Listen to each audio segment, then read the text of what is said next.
Muito bem, gente. Boa noite. Como vocês estão? Todos bem? Oh, coisa boa. Estamos aqui nos preparando nos nossos últimos detalhes aqui do estudo do capítulo 24. Como a gente tinha combinado ontem, né? Estaremos hoje debatendo o capítulo 24. E foi um estudo muito gostoso, viu? Muito trabalhoso, mas foi um estudo maravilhoso. Gostamos muito.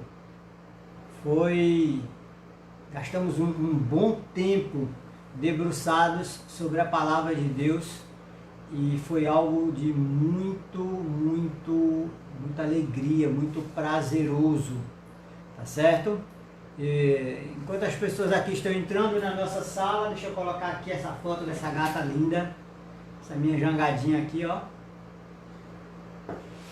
Vou colocar aqui, assim, pronto, deixar aqui ao lado da tela a jangadinha ali com a foto dessa minha esposa. Ok, queridos? Hoje nós temos muita coisa para falar, viu? Muita coisa mesmo. E não vamos nos demorar muito, então se você puder aí já ir avisando as outras pessoas que já estamos online, faça isso, tá bom? Já vá avisando aí, vamos lá, a gente começou. E enquanto você está fazendo isso, eu vou aqui falar uma coisa para vocês, tá? Estamos cada vez mais convictos. Ontem nós vimos sobre a importância, né, do estudo da profecia e vimos que a profecia de Daniel capítulo 2 nos dá a segurança para o estudo de hoje, né? Vimos que a forma como se sucederam ali, um a um, os acontecimentos, os reinos que foram se multiplicando ali, se alternando no poder, nós vimos até a forma como Babilônia iria cair, a forma como a Europa tentaria se unir. Vimos ali e tudo predito mais ou menos há 2.400 anos, vimos ali profecias de quase 3.000 anos atrás, né? 2.700 anos atrás. E a forma como esses textos sagrados se cumpriram. Isso nos dá uma segurança muito grande para o que a gente vai estudar hoje. E para a gente iniciar, então, eu queria convidar você a fechar os olhos nesse momento, a gente fazer uma prece ao nosso Deus, ok? Vamos orar? Pai Santo e Deus Eterno, Deus Todo-Poderoso, Pai de amor e misericórdia, queremos te agradecer pela segura palavra profética, Senhor, pela experiência que estamos tendo de gastar tempo estudando este capítulo 24 de Mateus. Queremos agora, neste momento, pedir a presença não só aqui, mas também na casa e na vida de cada uma dessas pessoas que estão assistindo, Senhor Deus. Queremos pedir a presença do Espírito Santo. Ele que foi quem moveu, quem inspirou os profetas.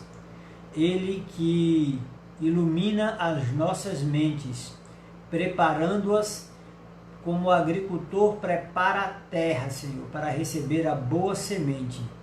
Por favor, Pai, que esta noite possamos nos deliciar na Tua palavra, nos deliciarmos na Tua presença. Nós te rogamos em nome e por amor de Jesus. Amém.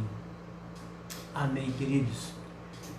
Vamos lá? Capítulo 24 de Mateus. Mateus capítulo 24. E olha só que interessante, a gente vai começar dando aqui um panorama do que era esse capítulo, do que estava acontecendo, tá bom? Jesus havia, no capítulo 23, ele está saindo de Jerusalém. É aquele momento ali já antecedendo a ceia, em que Jesus vai dar uma volta, ele quer espairecer um pouco a cabeça. Ele então sai de Jerusalém e vai subindo ali o monte em direção ao Monte das Oliveiras. E os discípulos então olham para ele, né, e olham para a cidade de Jerusalém, para o templo, e o templo de Jerusalém, ele fica onde hoje é a Mesquita Al-Aqsa. Nas fotos atuais de Jerusalém, aquela mesquita com o domo da rocha, aquele domo dourado, ali é exatamente o lugar onde ficava o templo. Mas o templo, ele era branco, todo de mármore branco. Durante o sol, o dia ali, o sol forte, né, que iluminava, que batia nas paredes do templo, e o templo então iluminava a cidade. Bem parecido com aquela descrição lá de Apocalipse capítulo 22, né, que diz que não haverá noite na nova cidade, na nova Jerusalém, porque o Senhor ilumina, né, a glória de Deus ilumina Sião. Então o templo, a luz do sol batendo nas paredes brancas do templo, davam essa conotação. Se você for hoje, né, se você puder pesquisar ou olhar ali as imagens, ou quem sabe um dia você tem os recursos necessários para ir a Jerusalém, você vai perceber ali uma curiosidade, que é justamente a entrada do templo. A entrada do templo era a entrada por onde os reis de Jerusalém entravam, montados nos seus jumentinhos, né, por onde Cristo entrou ali. Essa porta hoje, a porta dourada ou a porta do templo, ela hoje está lacrada. Os judeus acreditam que o Messias irá passar pelaquela porta, né? Há uma tradição dos judeus. Em frente a essa porta há um grande cemitério, um cemitério judaico. E olá, gente, o pessoal está entrando aqui dando boa noite Almir, irmã Socorro, boa noite para vocês. Deixe-me continuar.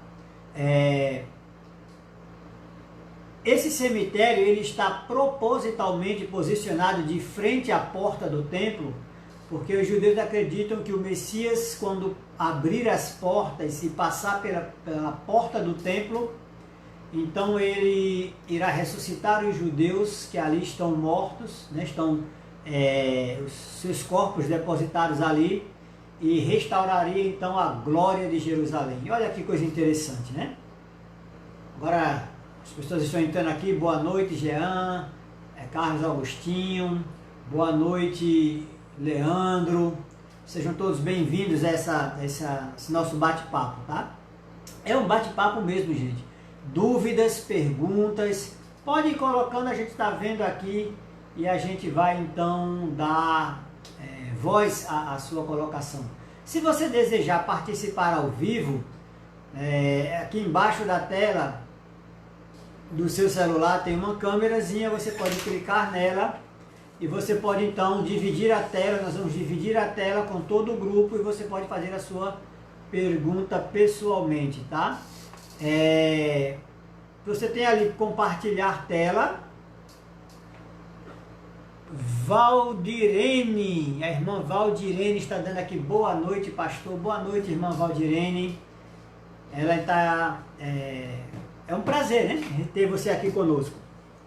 Ok, queridos? Então essa é a situação. Jesus está saindo de Jerusalém e os discípulos olham para aquela cidade e eles mostram a grandeza do templo, a grandeza da cidade. E Jesus faz uma profecia naquele momento, porque o Messias também é profeta. Jesus faz uma profecia ali dura, né? Jesus diz assim: Jerusalém, Jerusalém, que mata os teus profetas. Quantas vezes não quis eu te juntar como a galinha junta os seus pintinhos? E quando os discípulos mostram ali a grandeza, Jesus diz: olha, vocês estão vendo essa cidade magnífica? Daqui não restará pedra sobre pedra. Curioso, queridos, é que os discípulos, eles tinham um orgulho, eles eram judeus, eles tinham um orgulho muito grande daquele templo e daquela cidade de Jerusalém, né? E os discípulos, eles interpretam aquelas palavras de Jesus não para um futuro próximo, Mas eles acham que isso daí, a destruição do templo, a destruição de Jerusalém, seria na volta do Messias, quando Jesus estivesse voltando e não para um futuro tão próximo. Nós estamos aí falando do ano 30, né? O ano 30, e Jerusalém vai ser destruída 40 anos depois. Então era algo muito próximo. Mas os discípulos não entenderam dessa forma. E a gente vê isso muito claro, queridos, justamente no primeiro verso do capítulo 24. Porque vejam o que os discípulos dizem. Abra aí a sua Bíblia em Mateus capítulo 24, verso 1. A irmã Socorro está assistindo em Terra Nova. Um abraço para os nossos irmãos de Terra Nova. Um abraço também para os nossos irmãos de Petrolina, né? A irmã Valdirene está em Petrolina, então que bom. Os nossos irmãos de Petrolina, os nossos amigos de Petrolina, né? Irmão, compartilha aí com os seus amigos para que mais pessoas possam entrar nesse nosso bate-papo e tirarmos as dúvidas, tá certo? O nosso irmão Antônio também está assistindo conosco, acabou de entrar. Gente, vamos lá, Mateus capítulo 24, verso 1. Jesus ia retirando-se do templo, quando se aproximaram dele os discípulos e lhes perguntaram, e lhes mostraram a estrutura do templo. Ele, porém, lhes perguntou, não vedes tudo isso? Em verdade vos digo que não ficará aqui pedra sobre pedra, que não seja derrubado. Então, ele, assentando no Monte das Oliveiras, aproximando-se os seus discípulos em particular, e lhe perguntaram, dize-nos quando acontecerão estas coisas, e que sinal haverá da tua vinda e do fim dos tempos. Olha que interessante. Os discípulos colocam na mesma linha do tempo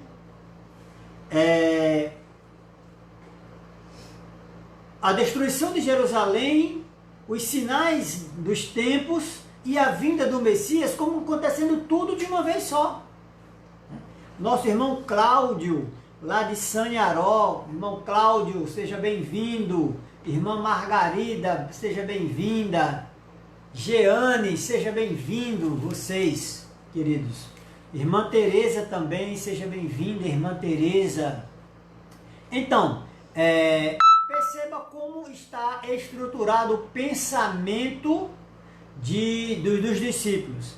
Eles acreditavam que Jerusalém e o templo só seriam destruídos na volta de Jesus. E agora Jesus vai responder aos discípulos, mas Jesus ele é bem didático e Jesus faz essa separação. Jesus vai falar sobre a destruição de Jerusalém e depois Jesus vai falar sobre os sinais dos tempos e termina falando sobre a sua volta. Jesus compreende essa pergunta em 3 etapas e é isso que a gente vai ver.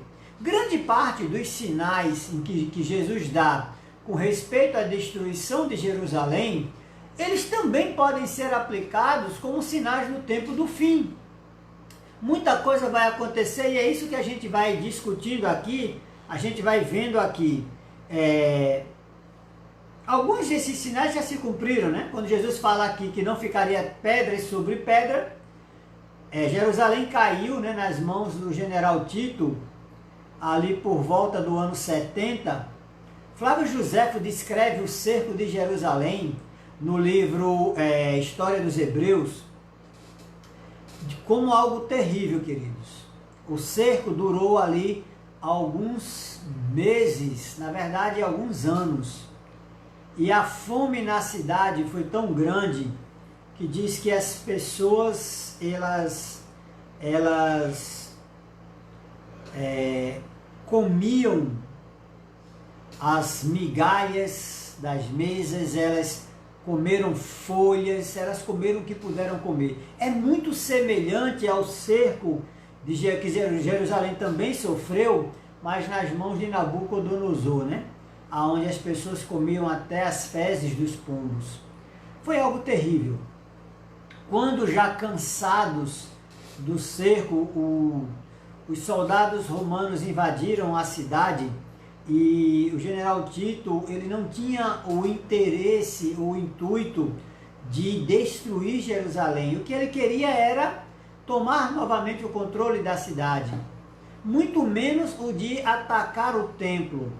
Mas quando as tropas, já cansadas pelo longo cerco, entraram em Jerusalém, foi difícil controlar a fúria, né, do animal de Daniel capítulo 7, aquele animal terrível com dentes de ferro. Então os soldados invadiram a cidade e a população, então amedrontada, correu para a cidadela do templo, porque o templo era murado.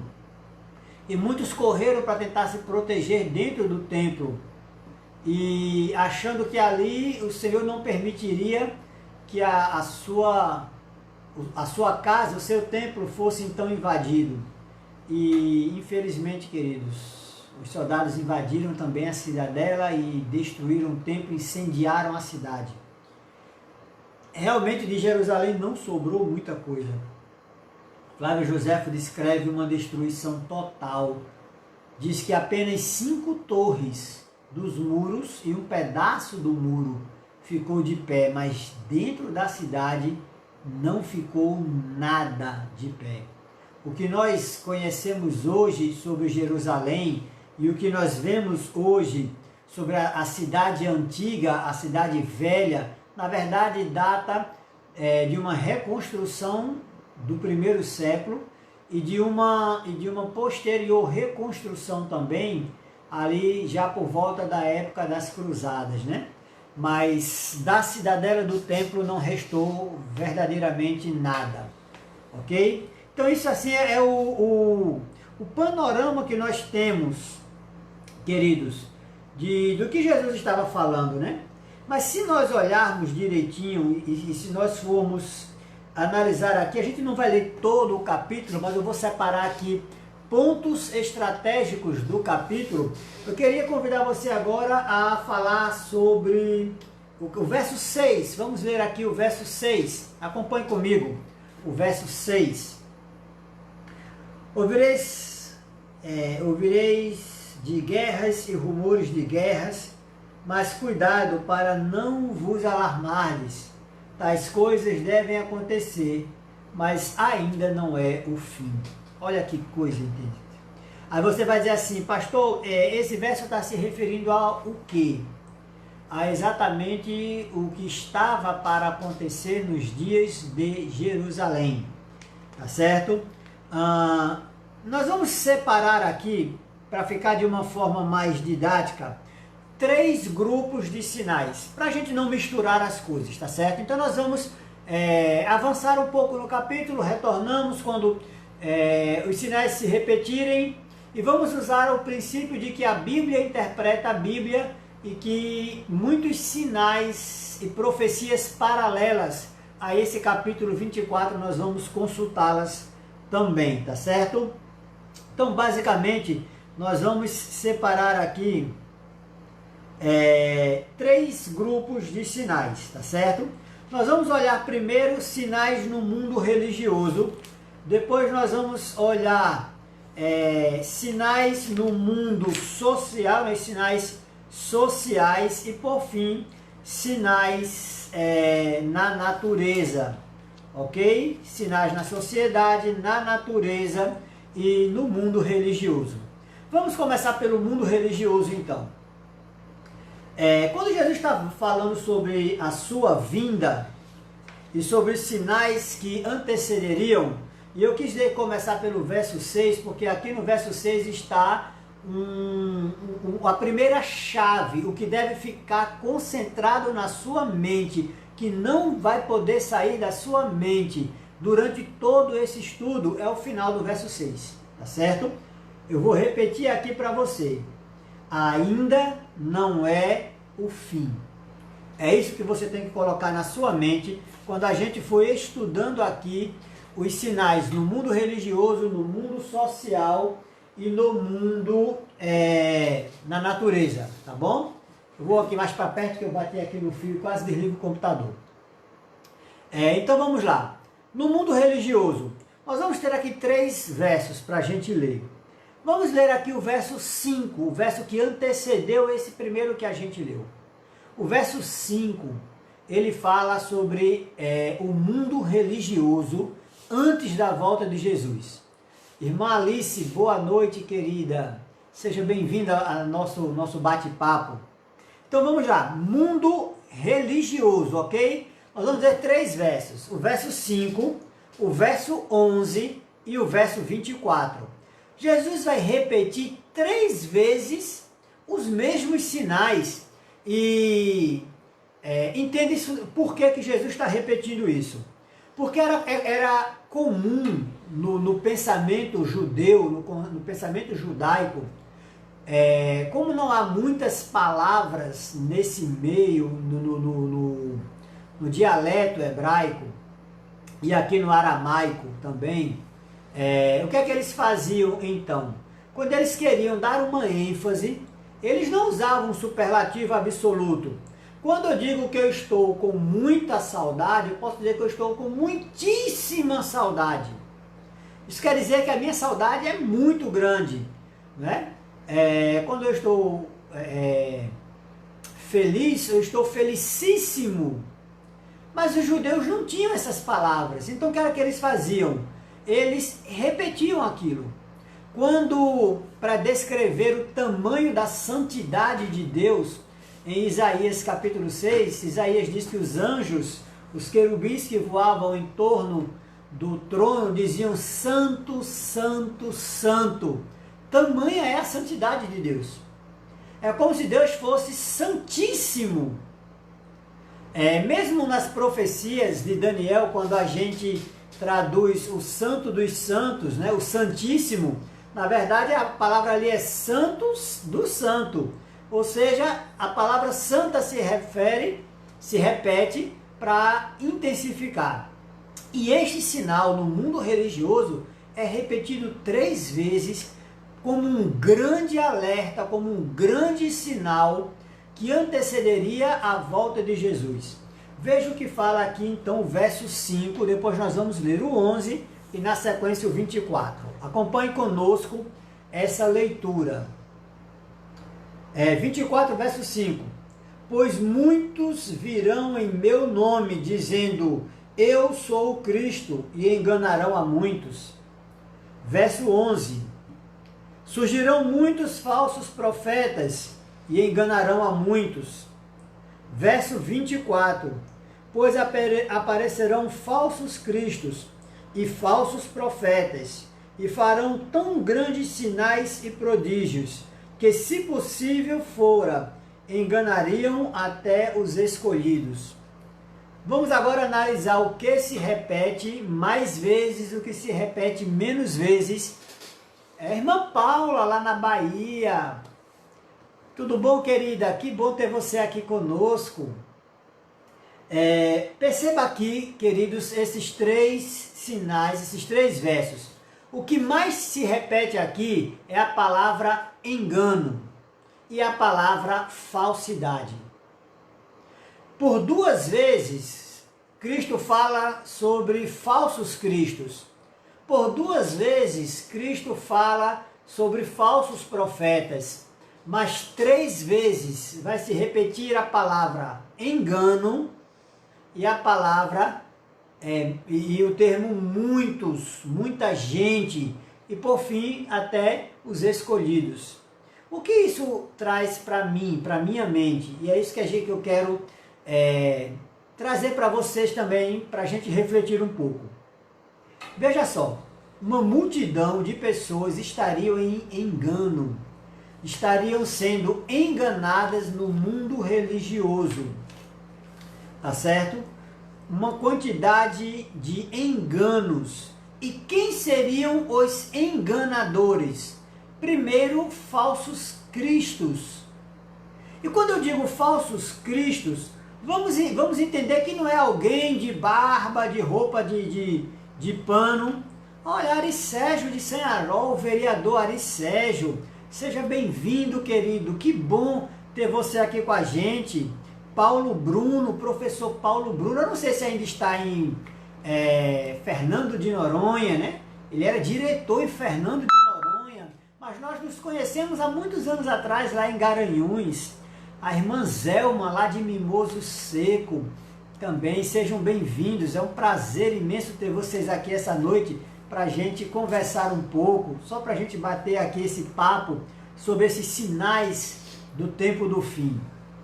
Então veja só, como se repete a questão dos enganos, e quando ele fala aqui falso Cristo, não é que apareceria um barbudo, cabelo longo, com aqueles roupões, né? Aqueles roupões, melhor dizendo, vamos usar o português correto, né? Roupões, e dizendo, olha, eu sou o Messias. Não é isso.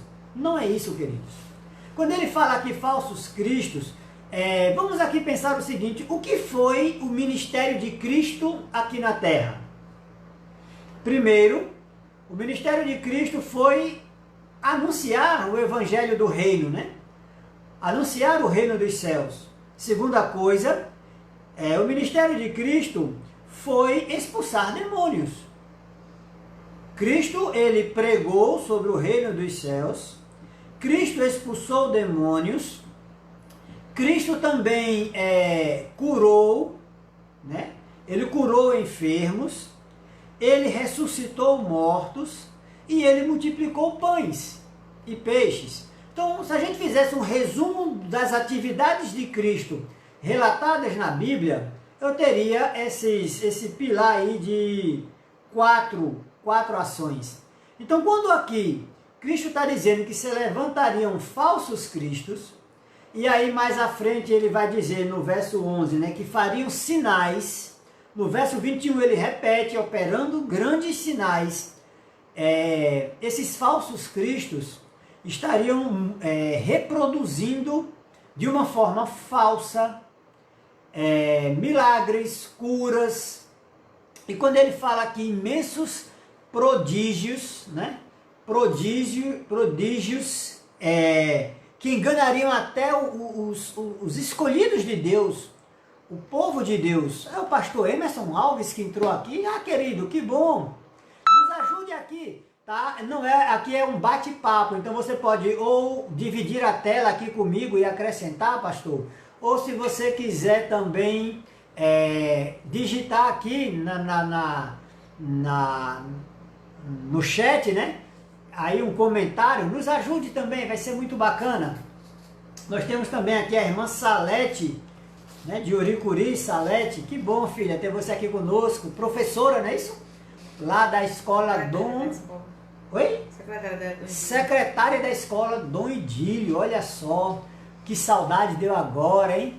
Daquelas nossas palestras para os pais, foi muito bacana.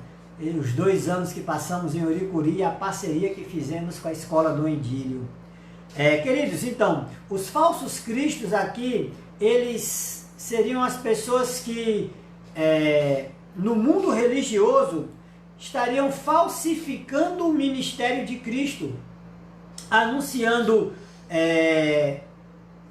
curas, expulsando demônios e mais próximo, mais para o final do tempo do fim, né? Esses sinais aqui que Cristo adverte, que seriam, se possível, enganariam até os eleitos, é porque até ressuscitar mortos será falsificado no mundo espiritual, no mundo religioso, esses sinais, ok? Então, não só falsos cristos, mas falsos profetas, né, surgiriam. E é interessante, alguns dias atrás, para vocês terem uma ideia, eu recebi um vídeo de uma pessoa que, se dizendo ele então um profeta moderno, né, mas vestido com as roupas do tempo bíblico, falando sobre um derramamento do Espírito Santo, sobre leis que seriam assinadas exatamente nesse mês de março. E, como sempre, né, falsos profetas, profecias não se cumprem. Eu até poderia falar em um momento mais à frente sobre como identificar sinais de um verdadeiro profeta e como identificar então os falsos profetas. Mas não é esse o nosso tema, nós vamos avançar um pouco mais. Então, no mundo religioso, queridos, esses são os sinais, tá? Falsos cristos, falsos profetas, operadores de sinais. Não obstante, lá em Apocalipse, também fala que da boca da besta, do dragão e do falso profeta, né? Da besta e do dragão saíram 3 espíritos imundos, semelhantes a rãs, que operariam grandes sinais. Então, exatamente esse é o ponto que identifica que o fim do tempo estaria próximo, lembrando que nós precisamos manter sempre aqui o que está escrito no verso 6, no final do verso 6. O próprio Cristo diz que tudo isso aconteceria, mas não seria o fim, são apenas sinais que indicariam a brevidade. E você vai dizer assim, pastor, será que nunca existiu falsos profetas? Claro, sempre existiram. E falsos cristos? Também, mas não como hoje. Não como nos nossos dias. Por isso que nós podemos identificar o que estamos vivendo hoje, essa pandemia,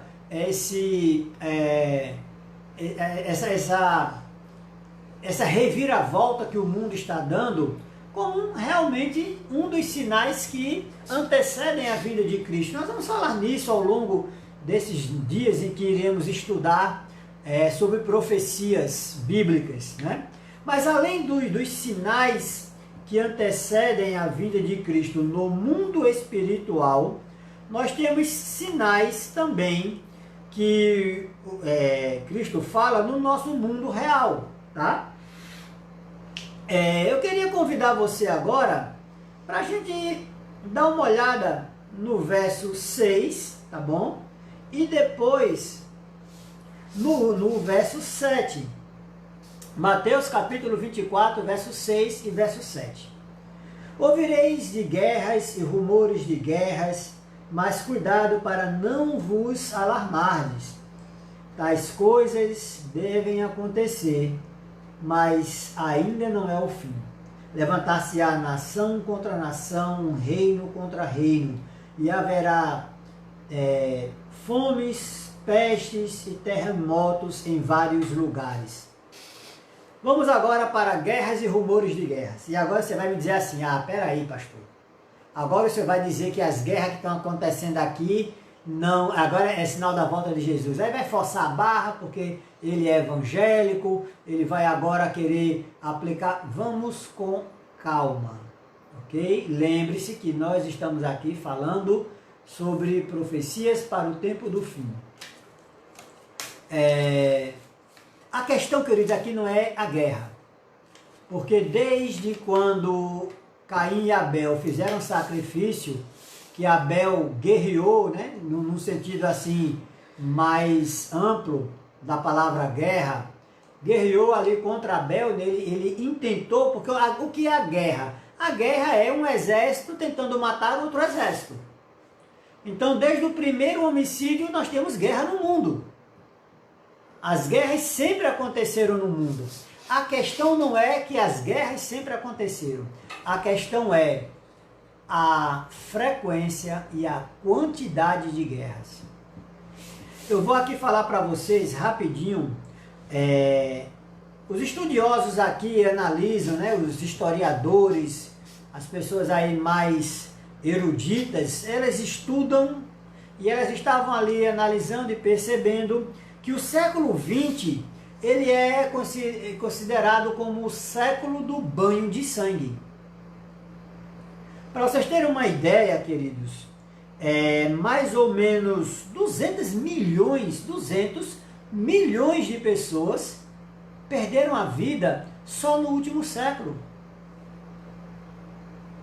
A sucessão de guerras e a carnificina, a matança do nosso século, ela é absurda.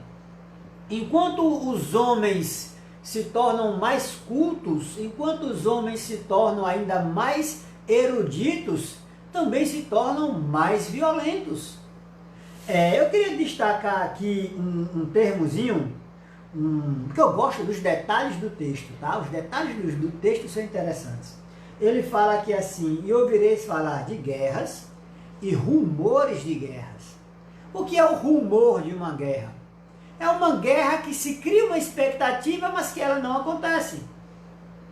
Então, além das sucessões das guerras, nós temos também aqui um ponto que é o seguinte: as guerras que não aconteceram.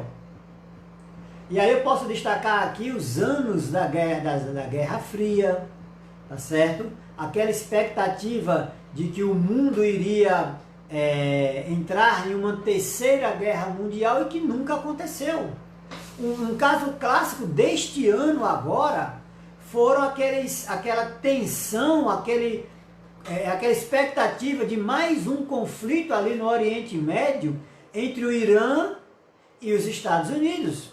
Então são rumores de guerras, tá? Eu não vou aqui citar muitos, porque se eu for citar de guerras, por exemplo, queridos, só no século XX eu tenho a Primeira Guerra Mundial, a Segunda Guerra Mundial, a guerra da Coreia, a guerra do Vietnã, a guerra da Bósnia, né, da Iugoslávia. Eu tenho aqui, só que eu estou conseguindo me lembrar agora, tá? Eu posso falar aqui, por exemplo, das guerras na África. Nossa, são muitas, queridos, muitas guerras. Então não é o fato de que houve guerra, mas a sucessão de guerras e a quantidade da matança dessas guerras que me fazem um alerta. Um outro aqui, agora saindo de Mateus capítulo 24, vamos para 1 Tessalonicenses capítulo 5, verso 3. 1 Tessalonicenses capítulo 5, verso 3. Vamos lá, porque aqui tem uma profecia aqui, Paulo está profetizando aqui aos irmãos de Tessalônica, e isso se aplica porque é paralelo a estes sinais, tá bom? Então vamos abrir aqui a Bíblia. 1 Tessalonicenses capítulo 5, o verso 3. Tá? Deixe-me achar aqui. 1 Tessalonicenses capítulo 5, o verso 3. Todos nós são filhos... desculpem, verso 3. Quando andarem dizendo a paz e segurança, então lhes sobrevirá repentina destruição, como as dores de parto daquela que está grávida, e de modo nenhum escaparão. Vamos lá aqui. As irmãs aqui que são mães. Vocês vão entender e aí expliquem depois aos irmãos homens aqui presentes. Por que esse verso se aplica também, eu posso juntar ao capítulo 6 de Mateus, aliás, o verso 6 de Mateus 24.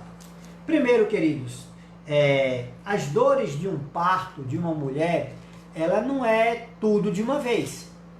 Começa ali tendo uma dor, aí as contrações são a cada 30 minutos, e elas vão se intensificando à medida que o fim da gravidez se aproxima, que é o parto é o fim da gravidez, e à medida que vai se aproximando, vai se intensificando as contrações, as dores vão ficando maiores e em intervalos de tempo menor, até que finalmente chega o momento do parto.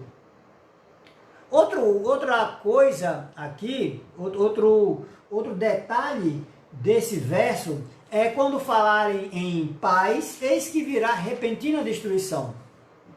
Esse verso, esse trecho, ele pode ser aplicado para um futuro, mas eu também aplico esse verso há um fato na história interessante. Após o término da Primeira Guerra Mundial, ali quando foi assinado o Tratado de Versalhes, foi dado ao mundo a sensação de que agora o mundo estaria em paz. O mundo estaria em segurança, a Alemanha havia sido derrotada, estava arrasada, financeiramente destruída e ainda com a obrigação de pagar a reconstrução, pagar indenização aos países ao qual eles levaram a guerra. Eu estou falando da Primeira Guerra Mundial, que durou ali de 1917 a 1919. 20 anos depois iniciou a Segunda Guerra Mundial. E o mundo foi pego de surpresa, porque o país arrasado da Primeira Guerra Mundial em 20 anos se tornou uma superpotência militar e iniciou novamente uma guerra. Eu aplico desta forma. Claro, há uma aplicação para o futuro? Também pode haver uma aplicação para o futuro, para o que ainda está para acontecer. Mas quando eu olho para esses versos falando que quando disserem paz, eis que vem repentina destruição,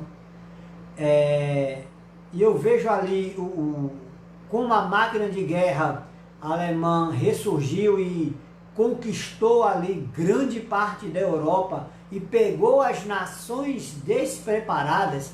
Para você ter uma ideia do que eu estou falando, queridos, o exército polonês ele partiu para enfrentar os tanques e as metralhadoras alemães montados a cavalo. De tão pego de surpresa eles foram. Os países não tinham exércitos preparados para enfrentarem a ameaça do nazismo na Segunda Guerra Mundial. Então eu vejo uma aplicação plausível, tá?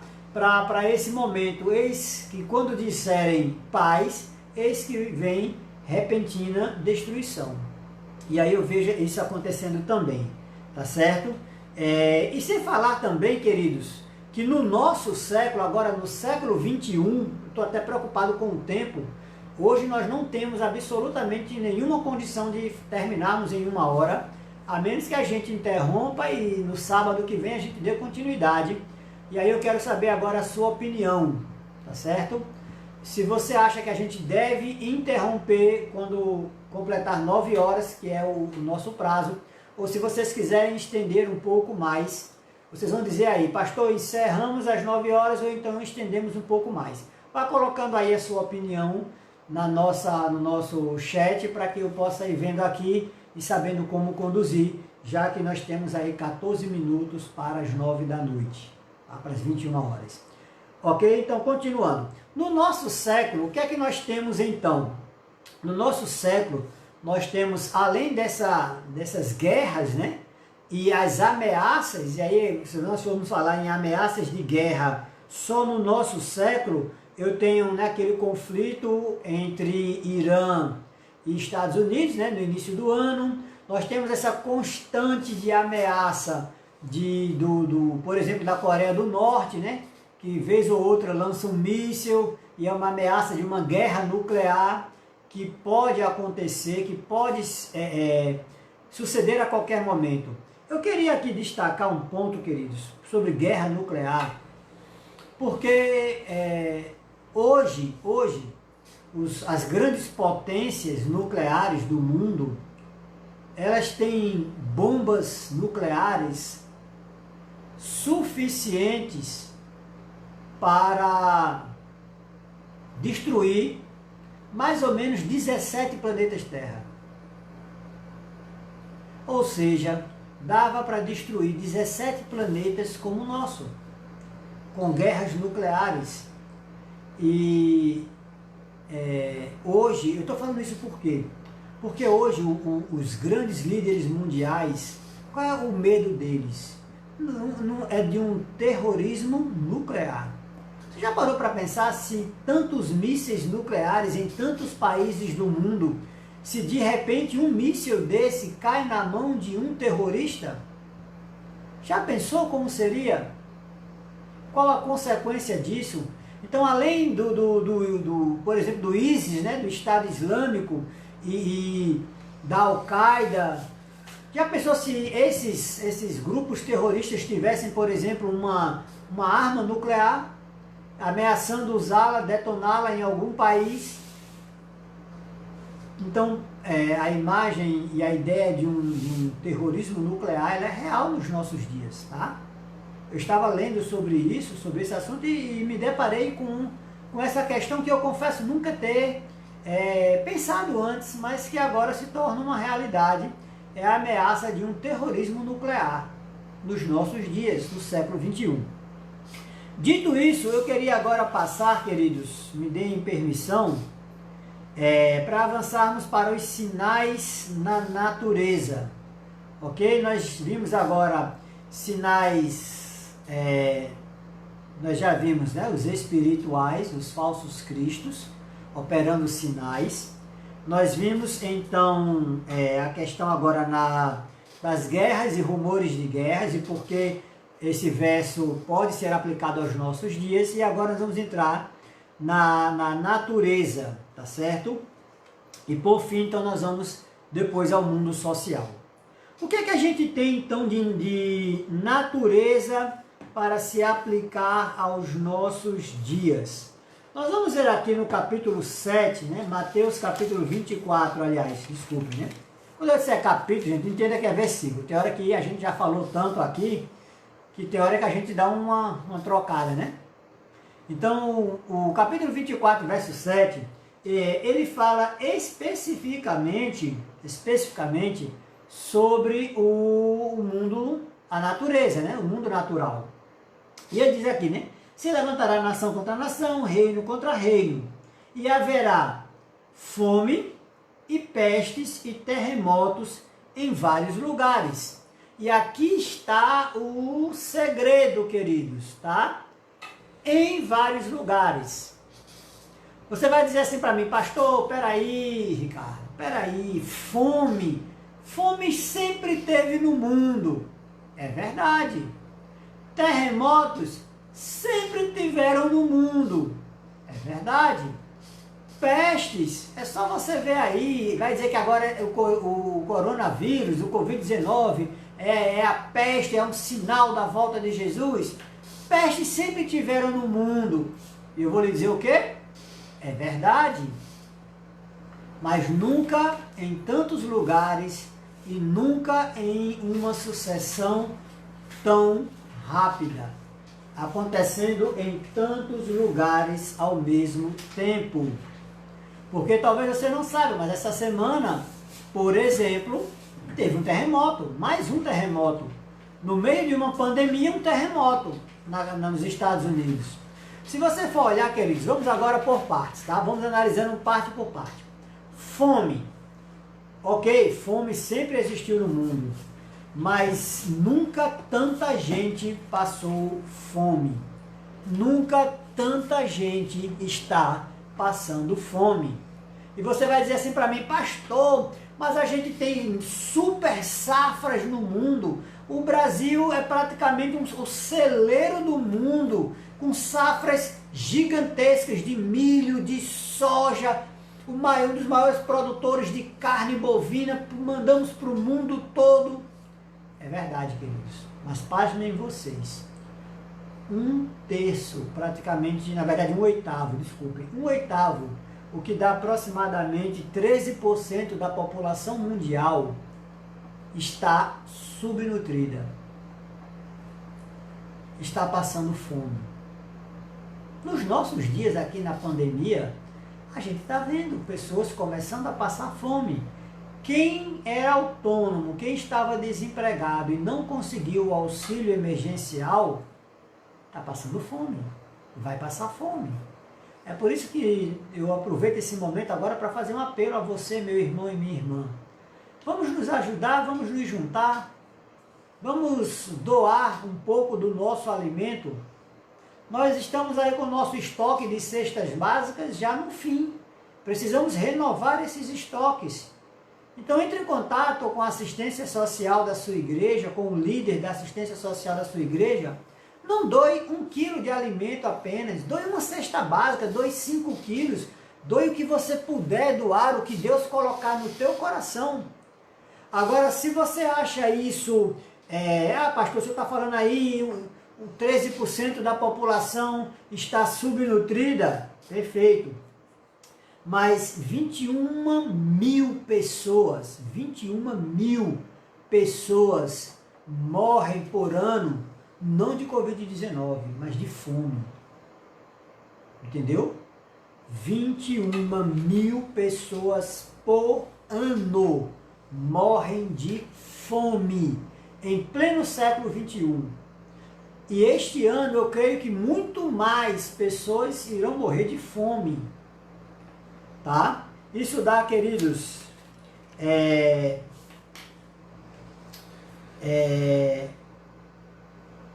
um absurdo isso nos nossos dias. Isso é um absurdo. Por isso eu digo, queridos, que neste verso, no verso 7, nós queremos aqui registrar também a presença, né? Da irmã Maria Aparecida, Ana Paula, está lá em Recife, Adriano Matos, meu amigo, cara, que saudade de você me deu agora, Adriano. Tá lá em Dormente, né? Psicólogo, teólogo, um grande teólogo e psicólogo também, a irmã Lourdes, a irmã Cleciane, Jane, a irmã Inácia, Kelly Batista, Rosângela Freitas. Queridas, sejam bem-vindas, muito obrigado pela presença de vocês aqui conosco. Bem, analisamos agora o fator fome nos nossos dias como um sinal profético que sinaliza o tempo do fim. O tempo do fim, queridos, não é o fim do tempo, tá? Volto a insistir que você leia o final do verso 6, para você ver. Jesus está aqui dando esses sinais e dizendo que não nos alarmemos, porque ainda não é o fim. E aí, queridos, ele agora vai falar sobre terremotos, né? Mas antes de terremotos, ele fala sobre pestes. E agora vem a questão. Primeiro, o que é uma peste? Peste, queridos, são pragas, são infestações que podem afetar a natureza e os animais. E agora falando de uma forma biológica e fisiologicamente falando, o ser humano é um animal. Né? Nós somos um mamífero, fazemos parte dos mamíferos, né? Da espécie hominíade. Então, queridos, veja só, quando a gente fala de pestes, e agora eu vou falar sobre super safras, eu vou falar também de 10 milhões de toneladas de pesticidas e agrotóxicos que são despejadas anualmente nas lavouras. O que isso quer dizer, pastor? É que bem antes de uma pandemia de Covid-19, nós já estávamos enfrentando uma pandemia de câncer. Uma quantidade absurda de pessoas adoecendo por câncer. Vários tipos, né? De vários tipos. A quantidade de pesticidas, de agrotóxicos que estão sendo despejados nas lavouras. E quando eu digo despejados nas lavouras, entenda que isso contamina o solo, isso é absorvido pela água,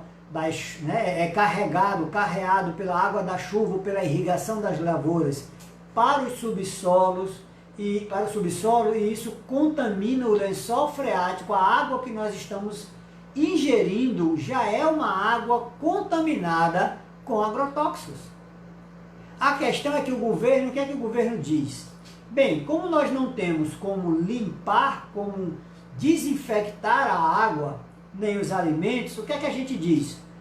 Vamos colocar aqui uma quantidade de um percentual e vamos dizer que esse percentual agora é tolerável. Muita gente vai morrer, mas vai ter gente que vai conseguir escapar. Essa mentalidade absurda de que muitos vão morrer e muitos vão escapar. Então a gente já vê isso, queridos, acontecendo no nosso alimento. nas frutas, nas verduras, na carne que nós comemos, porque o pasto também é bombardeado com pesticidas, para que os insetos não devorem as lavouras, os pastos. Então, quando ele fala aqui em pestes, em doenças, eu vou dizer a você que o coronavírus é apenas uma das muitas pestes que nós já estamos enfrentando. E aí eu volto a afirmar, queridos, não é porque é uma peste, mas é a sucessão, é o intervalo de tempo curto entre uma e outra. Há 10 anos, pouco mais de 10 anos atrás, nós já estávamos enfrentando o H1N1, um outro vírus, uma epidemia. O coronavírus, ele é o que? É uma pandemia, porque o alcance dele foi maior. E depois dele vai vir outro. Eu já li um artigo, há mais ou menos 2 semanas atrás, falando sobre uma epidemia que sucederá o coronavírus de H5N6, que já está começando a contaminar pessoas na Europa e na Ásia.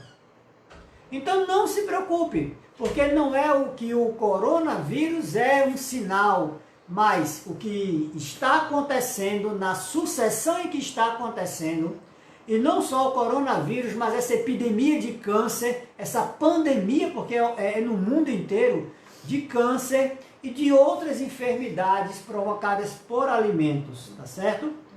A irmã Tereza está fazendo um comentário aqui, deixe-me ler para vocês. Eu penso assim, que não devemos temer diante dessa pandemia, e sim temer diante do nosso Deus, porque suas promessas não falham e não irão falhar. Profecias se cumprindo, devemos nos alegrar e nos prepararmos. Exatamente, irmã Teresa, exatamente, é isso mesmo. Tá certo? A senhora está cobertíssima de razão. Eu não preciso me preocupar com o Covid-19 no tocante ao sinal do tempo do fim, tá? Eu vou me preocupar, eu vou me proteger, eu vou permanecer em casa o quanto eu puder permanecer, enquanto as minhas condições me permitirem, né? E quando eu tiver que sair, e eu saio muitas vezes para atender irmãos, eu saio para comprar alimentos, mas sempre eu levo comigo um frasquinho de álcool gel, né? No caso, o meu álcool não é mais gel, o gel acabou, agora é só álcool 70, líquido mesmo. Eu levo para passar, né? Aonde eu pegar, eu passo álcool 70 nas mãos, eu já ando com um frasquinho no bolso. Minha máscara o tempo todo, tá certo? Então se precavenha por uma questão fisiológica, por uma questão de saúde, tá certo? Mas temer com relação à volta de Jesus, não há necessidade, queridos. Não há necessidade. É um sinal? Sim, é um sinal. Junto com a pandemia de câncer, junto com a epidemia de H1N1, com os cientistas já sinalizando outra possível epidemia mais à frente, tudo isso, nesse curto espaço de tempo, isto sim é um sinal. Mas o coronavírus isolado não é sinal. Tá certo? Nós, na verdade, o povo de Deus precisa estar atento para os sinais que são, na verdade, muitos, né? E aí, quando a gente vai falar de terremotos, e aí eu posso falar também de maremotos, faz uma retrospectiva aí de 2000 para cá. Quantos terremotos, quantos maremotos, né? Nós temos no Japão lá uma usina que foi afetada, uma usina nuclear, né? Que eles estão, né, não sei se já terminou as obras de contenção para criar um casulo em volta dessa usina que estava vazando material radioativo por causa de um terremoto. Então nós temos terremotos e mais terremotos acontecendo. Não é o terremoto em si, é a sucessão de terremotos em um pequeno intervalo de tempo. Eu vi ali um artigo, eu até deixei ele aqui, para compartilhar com vocês, por isso que eu estava o tempo inteiro ali não querendo deixar o computador hibernar, porque eu queria ver com vocês aqui esse artigo, Revista Exame, tá? Revista Exame, não é uma coisa de crente, aqui é uma revista que fala de economia, de ciência. O título do artigo é 15 mil cientistas fazem alerta à Terra. Tempo está se esgotando. Tá? Coloque isso aqui na sua rede social. Ó. Se você colocar assim, 15 mil cientistas fazem alerta à Terra, tempo está se esgotando, e vai aparecer ali uma sucessão de artigos, e eu peguei esse aqui da revista Exame. Isso foi publicado, queridos, em 17 de novembro de 2017. Tá? E aqui, na verdade, esse alerta da Union of Concerned Scientists é uma revista, né? É um grupo de 1.700 cientistas que fazem, editam nessa revista científica. E pasmem vocês aqui, queridos, a ciência está dizendo que o tempo está chegando no fim. A Terra não tem mais tempo. Ok? A Terra não tem mais tempo. Não temos mais tempo. Desculpa aqui, deixa eu voltar para cá. Okay? Você quer ver o título? Desculpe. Eu vou digitar aqui o título. Pronto, Magali vai colocar aí na lista, né? Para vocês verem aí, tá bom? Nos comentários aí no nosso chat, ela vai colocar aí o título para vocês depois pesquisarem e leiam. É interessante, porque não são evangélicos, mas são cientistas alertando a Terra de que não há mais tempo. Eles dão ali algumas décadas, 30, 40 anos, para a Terra entrar em um colapso, a natureza entrar em um colapso. Tá certo? Então, quando Jesus diz assim, olha, se vocês não clamarem, as pedras clamarão, a natureza está clamando, queridos. Através de terremotos, de maremotos, de tempestades. Vocês já perceberam que os ciclones, os tufões, né? Eles são hoje numa intensidade muito maior.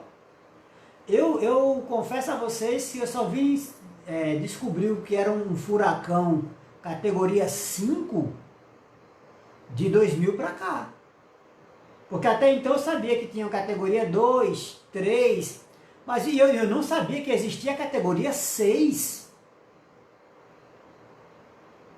Categoria 6 de furacões. Os terremotos, queridos, chegando a uma escala que vai até 10, 9, 8.8, os terremotos cada vez mais fortes. E aqui eu vejo dizendo que a sucessão disso, e quando essas coisas começassem a acontecer ao mesmo tempo, aí sim era um alerta, porque o fim estaria próximo. Não mais o tempo do fim, mas o fim do tempo estaria muito próximo. O irmão Antenor está dizendo aqui que está gostando do tema. Que bom, irmão, Deus seja louvado por isso. Vejo que o pastor é focado nas profecias bíblicas. Todos nós deveríamos focar nelas, pois obtemos esperança e não seremos pegos de surpresa. Querido, eu não sou focado nisso, né? Nós temos especialistas sobre esse assunto, mas eu sou um estudioso, porque eu não creio que os filhos de Deus serão pegos de surpresa. Quando Jesus diz que a vinda do Filho do Homem, né, seria como um ladrão que vem ali à noite, ele está falando para aqueles que não são cristãos. Inclusive, é até neste capítulo que ele fala sobre isso. Ele fala para os que não... Porque ele diz assim, quando virem esses sinais acontecerem, ou seja, nós, atentos à palavra de Deus, interpretando corretamente as profecias, sem alarmismo, mas quando víssemos essas coisas acontecerem, deveríamos erguer as nossas cabeças, nos alegrarmos, porque o fim estava chegando. Agora, pastor, quando é que isso vai acontecer? Queridos, o dia e a hora ninguém sabe. Só o Pai e Cristo agora que está no céu, né? Cristo não sabia quando ele estava aqui na terra. Eu falo isso porque lá no capítulo 21 de João, Jesus diz assim, todas as coisas me foram reveladas. Então eu creio que todas as coisas, Jesus ali, como ele já havia subido ao Pai e retornado, né? Porque quando ele ressuscitou, ele diz ali, as mulheres, né, a Maria, não me toque porque eu ainda não subi ao Pai. Mas depois ele diz a Tomé, pode me tocar agora. Pode tocar, pode colocar a mão na ferida. Então ele já havia subido ao Pai, já havia descido, e então todas as coisas haviam sido reveladas a ele. Então, queridos, mas a nós nos foi dado sinais que indicariam a brevidade desses dias, desse acontecimento, tá bom? Então, passando disso daí, do mundo natural, nós já vimos aqui os acontecimentos no mundo religioso, nós já vimos acontecimentos no mundo, no mundo físico, né, com as guerras, rumores de guerras, fomes, pestes na natureza, né, e agora, queridos, vamos olhar no nosso, agora na questão da nossa sociedade. O que há de profecia sobre o panorama social dos nossos dias? Vamos ver aqui o verso 37. Verso 37, agora nós estamos falando de sociedade, tá? De sociedade. Versos 37 e até o verso 39, ok? Do verso 37 ao verso 39 de Mateus 24. Olha que interessante aqui. Como foi nos dias de Noé, assim será também a vinda do Filho do Homem. Pois assim como nos dias anteriores ao dilúvio, comiam, bebiam, casavam-se e davam em casamento, até que Noé entrou na arca, e não perceberam até que veio o dilúvio e levou todos. Assim será também a vinda do Filho do Homem. Queridos, entendam agora. Como foram os dias de Noé? Nós vamos ter que voltar agora lá no livro do Gênesis, no capítulo 6. Eu vou aqui apenas citar algumas coisas, tá? Mas leia depois, com calma, Gênesis, o capítulo 6, para você ver o que foram esses dias de Noé, os dias que antecederam o dilúvio, tá bom? Gênesis capítulo 6 vai falar exatamente sobre o dilúvio, o capítulo 7 fala sobre Noé e sua família na arca, e até então o capítulo 8 que veio o dilúvio em si. Mas eu queria destacar aqui os versos 3, 5, 6, 7 e 8. Aliás, pode ser. Vamos ler o 3 e depois do 5 ao 8, tá bom? Gênesis capítulo 6. Diz assim: Então disse o Senhor, não permanecerá o meu espírito para sempre com o homem, pois este é mortal. Os seus dias serão 120 anos. Ok? Então aqui eu quero destacar essa questão, que o Espírito de Deus, o Espírito Santo, não permaneceria muito tempo com o homem. Verso 5. O que acontece quando o Espírito Santo se afasta do homem? O que acontece? Verso 5. Viu o Senhor que a maldade do homem se multiplicara sobre a terra, e que toda a imaginação dos pensamentos do seu coração era má e continuamente. Então arrependeu-se o Senhor de haver feito o homem sobre a terra, e isso lhe pesou no coração. Eu vou ficar com esses dois, depois você lê ali o 7 e o 8, porque esses dois aqui já são suficientes para o que a gente quer falar aqui. Queridos, nos dias de Noé, duas coisas estavam acontecendo. E perceba que se nós formos lá para o capítulo 24 de Mateus, no verso 37, 24, 37, eu queria destacar aqui um fato aqui, né, um trechozinho do verso 37.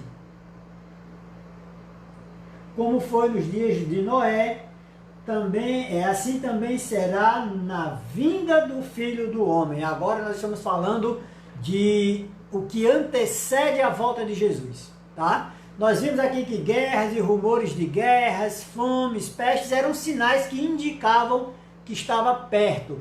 Agora a gente está falando do que realmente acontece antes da volta de Jesus. E olha que interessante. Primeira coisa, o Espírito Santo se afasta do homem. E ao Espírito Santo se afastar do homem, a maldade do homem se multiplica de tal forma que tudo que passa pela cabeça do homem, todos os planos dos homens são maus. Tem maldade no meio. E que coisa, hein? Eu quero agora, eu me lembrei aqui de um texto, vou pedir para você abrir agora comigo, que é 2 Timóteo capítulo 3, versos de 1 a 4. Tá? 2 Timóteo capítulo 3, versos de 1 a 4. Abra aí a tua Bíblia. Olha que curioso. E veja se não parece a descrição da casa ou do que você vê lá na esquina da sua rua. Olha que interessante, se não é exatamente um retrato da sociedade dos nossos dias. 2 Timóteo capítulo 3, versos de 1 a 5. Deixe-me ir mostrando aqui para vocês, tá? 2 Timóteo capítulo 3, os versos de 3 a 5. Eu acabei passando direto, ó. Fui olhar para vocês, povo bonito de Deus, e passei direto aqui. Vamos lá. 2 Timóteo 3, versos... vamos aqui do 1 ao 5. Sabe, porém, isto, nos últimos dias, nos nossos dias, sobrevirão tempos difíceis. Tá fácil hoje em dia? Tá fácil hoje em dia? Os nossos dias são os últimos dias. Serão dias difíceis. E agora ele vai dizer por que esses dias serão difíceis. Pois os homens serão amantes de si mesmos, gananciosos, presunçosos, soberbos, blasfemos, desobedientes aos pais e às mães, ingratos, profanos, sem afeição natural. Querido, qual é a afeição natural de um homem? É a afeição de um homem por uma mulher. E aqui ele está dizendo que os homens não seriam mais assim, tá? Sem afeição natural, irreconciliáveis, caluniadores, sem domínio de si mesmo, cruéis, sem amor para com os bons, traidores, atrevidos, orgulhosos, mais amigos dos prazeres do que amigos de Deus. Agora olha para mim, olha agora para cá e me diz, porque estes são os sinais daqueles que eram antes do dilúvio.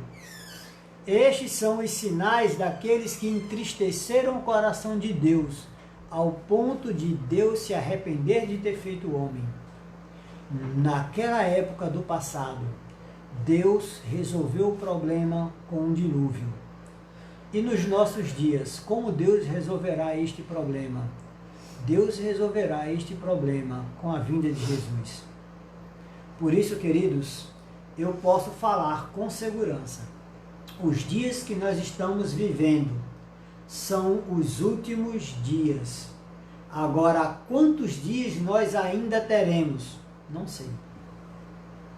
O que eu sei é que, segundo a palavra de Deus, os dias que estão por vir serão dias difíceis. O que eu sei é isso. Uma outra coisa, um outro detalhe que me vem aqui à mente sobre os últimos dias e sobre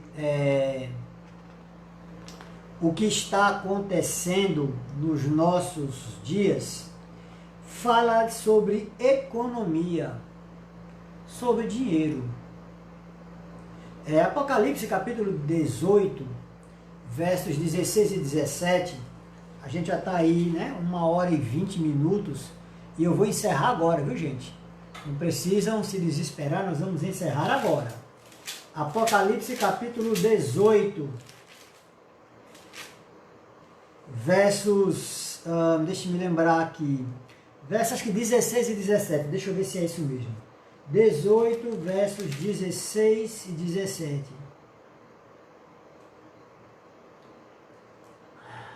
Ai da grande cidade, que estava vestida de linho fino, de púrpura, de vermelho, e adornada com ouro, pedras preciosas e pérolas. Numa só hora fora assolada tantas riquezas. Todo piloto e todo aquele que navega, os marinheiros e todos quantos negociam no mar, se puseram de longe. Agora vamos interpretar isso aqui. A cidade, a Babilônia, porque aqui o capítulo 18 está falando sobre Babilônia, aqui ele está falando da riqueza dela, de como as pessoas más estão impregnadas de riquezas. Mas é interessante porque aqui diz assim, em um só dia, de uma só vez, lhe será tirado tudo isso. Os negociantes, né? Os negócios, as fortunas se afastarão. Tiago, se não me falha a memória, capítulo 5. Deixa eu ver aqui. Tiago, capítulo 5. Deixe-me só tirar aqui esta dúvida. Acho que o versos de 1 a 3, não é isso mesmo? Tiago, capítulo 5, versos de 1 a 3. É isso mesmo. Diz assim, agora, vós ricos, chorai e pranteai, por causa das misérias que sobre vós hão de vir. As vossas riquezas estão apodrecidas, as vossas vestes estão comidas de traça. O vosso ouro e a vossa prata se enferrujaram. A sua ferrugem dará testemunho contra vós, e devorará a vossa carne como fogo. Entesourastes nos últimos dias, por isso eu estou falando de que esse verso se aplica a nós. Entesourastes nos últimos dias. Vede, o salário dos trabalhadores que ceifaram os vossos campos, e que por vós foi retido com fraude, está clamando. Os clamores dos ceifeiros chegaram aos ouvidos do Senhor Deus Todo-Poderoso. Deliciosamente vivestes sobre a terra e vos deleitastes. Servastes o vosso coração no dia da matança. Condenastes e matastes os justos, que não vos resistiu. Olha que interessante. A descrição da ganância dos grandes empresários. De como os trabalhadores estão trabalhando cada vez mais por salários miseráveis. A Bíblia diz que digno é o trabalhador do seu salário.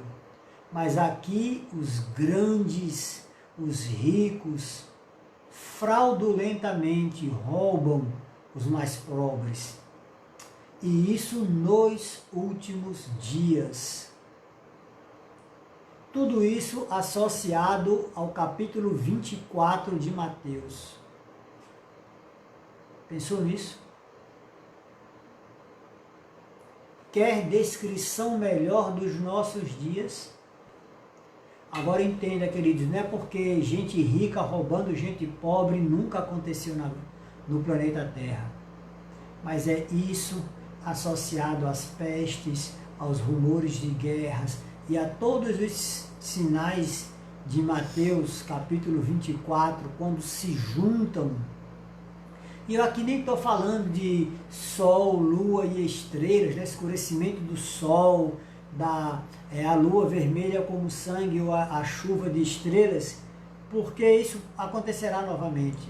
Aconteceu no passado para alertar, mas irá acontecer novamente, tá certo? Isso não é uma coisa que acontecer isoladamente, mas irá acontecer novamente. Eu creio assim. Mas o que eu quero falar para você é o seguinte: depois de 1h25 conversando, para e pensa, quanto tempo eu ainda tenho? Quanto tempo eu ainda devo desperdiçar? Será que não está claro a brevidade da volta de Jesus? Aqui sem causar alarmes, queridos. Mas será que não fica claro para você? Porque para mim fica. Para mim fica muito claro. Nós vamos ver outros sinais mais à frente, coisas que, profecias que falam sobre os últimos instantes, os últimos dias, os últimos meses. Mas o capítulo 24 de Mateus, eu vou voltar agora para ele, porque diz exatamente o que está, o que diz então que é o fim de todas as coisas. O que é o fim de todas as coisas? Mateus capítulo 24, verso 14. O 24, verso 14 diz assim: E este evangelho do reino será pregado em todo o mundo, em testemunho a todas as nações, e então virá o fim. Este sinal eu deixei por último de propósito, para dizer para você que agora sim, a atenção das pessoas está se voltando para o Evangelho. Você está aqui há 1h30 me ouvindo por quê? E você precisa compartilhar esse vídeo. Compartilhe, convide seus amigos. Aqueles que tiverem ouvidos para ouvir, que ouçam. Que ouçam. Mas, queridos, Daniel capítulo 12, verso 4, diz que o interesse sobre as profecias se multiplicariam no fim. Sela o livro e fecha, porque nos últimos dias o saber se multiplicará, pessoas esquadrinharão, examinarão as profecias e o conhecimento da palavra de Deus, o evangelho do reino se multiplicaria. Nós vimos ontem a mensagem de Deus, o evangelho do reino, como cobriria toda a terra, simbolizado pelaquela pedra que é lançada sem mãos humanas, né? E destrói os reinos. Pois bem, você é o mensageiro deste último evangelho.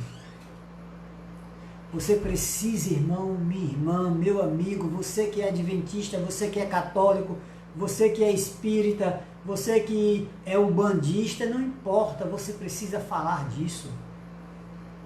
Você precisa ser a voz que clama no deserto. Você precisa falar, porque até as pedras já estão falando. A natureza está dizendo, a ciência está dizendo, este planeta está no fim.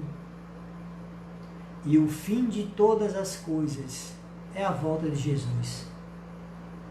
Não quer você, meu irmão, minha irmã, que me ouviu aqui durante tanto tempo, você não quer ser a voz que clama no deserto? Eu quero ser essa voz. Eu quero. Eu quero que mais e mais pessoas aprendam sobre as profecias. Eu quero que os mistérios que envolvem as profecias sejam desvendados na sua frente, na minha frente, para que nós possamos compreender e ter certeza dos dias em que estamos vivendo e dos dias que estão por vir.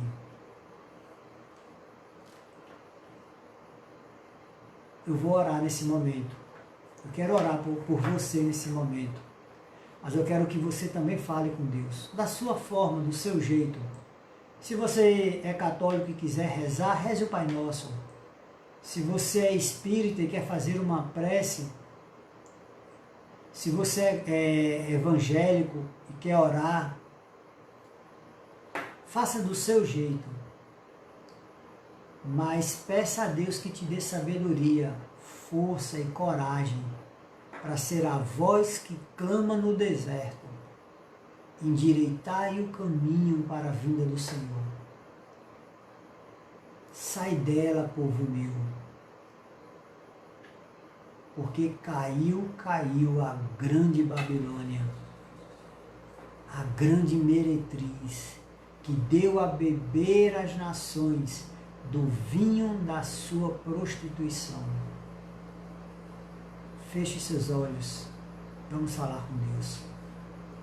Pai Santo e Deus Eterno, Deus Todo-Poderoso, te agradecemos, Pai, por essa oportunidade, por podermos falar sobre os sinais da volta de Jesus.